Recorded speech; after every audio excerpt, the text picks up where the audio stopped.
New medical findings suggest that in the not-so-distant future, most men could be infertile. The fertility industry for women is a cash cow, poised to be worth $21 billion by 2020. And while women are bombarded with treatments, exercises, and diets that claim to boost fertility, are we missing a crucial piece of the baby-making puzzle? Startling new research finds that men are the cause of infertility in 40% of cases in the US. In fact, men's sperm counts have halved in the past 40 years. Even scarier, they are continuing on a steady decline. So what is causing this infertility crisis? And more importantly, is there anything men can do to solve it? Yeah, it's important we're talking about this. Yeah, we want those swimmers in tip-top shape. We want them to be able to do the individual medley like boom.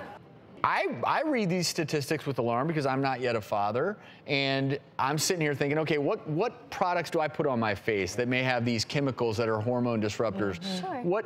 What things am I drinking liquids out of that may be leaching chemicals into my fluids?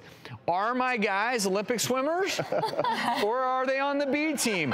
I don't know. To your point, Travis, a couple things about personal care products. Yeah, we're finding out there's a lot of What do we need to avoid? Because I got to stay away from this stuff. So some of the chemicals we always talk about are parabens, which are definitely in all sorts of personal care products, from toothpaste to shampoo to conditioner to lotion.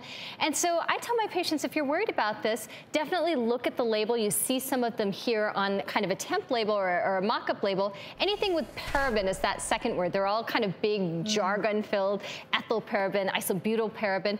But we do know that in terms of sperm, that men who are tested for their levels of parabens, their sperm counts, their sperm actually are not shaped very well, and as a result, they don't swim very well, to your point. So so it's a real thing that you can have this chemical. And you want to know something that I've found interesting?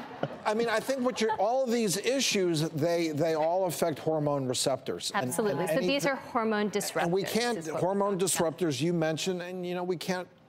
But look, we have to mention marijuana too, because we know that marijuana use is up, and we know that is in men is a hormone disruptor, can lead to breast growth in men and excess. Well, certainly marijuana, smoking, alcohol, and then the flip side in terms of things that we know can preserve. So you're in good shape here, Travis, is the exercise, right? We know that men who exercise more have much higher sperm. Just gonna walk around a little bit. Good jogging play. Come on, guys. Let's go. It's interesting because when we look at the data, we know that if you exercise less than 10 to 15 hours a week, there's actually a really drastic difference in sperm quality.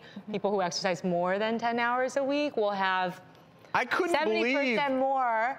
And I couldn't believe the better known products, more expensive products, particularly skincare, seem to have these in them. Correct. So they increase shelf life. And one thing I think, just before we put this topic to bed, I think it's really important to mention, we always talk about a biological clock in women, but men have it too. Their sperm counts decrease after 30. We know that now 9% of men are becoming fathers for the first time after the age of 40 in the United States. Another reason to stay healthy, buddy. So we talk about but genetic issues as well in those kids. So there are multiple reasons. It's an important topic to keep our eyes on. Certainly if you're a male out there and you're worried about this, talk to your doctor and talk about potential lifestyle changes that you could undergo.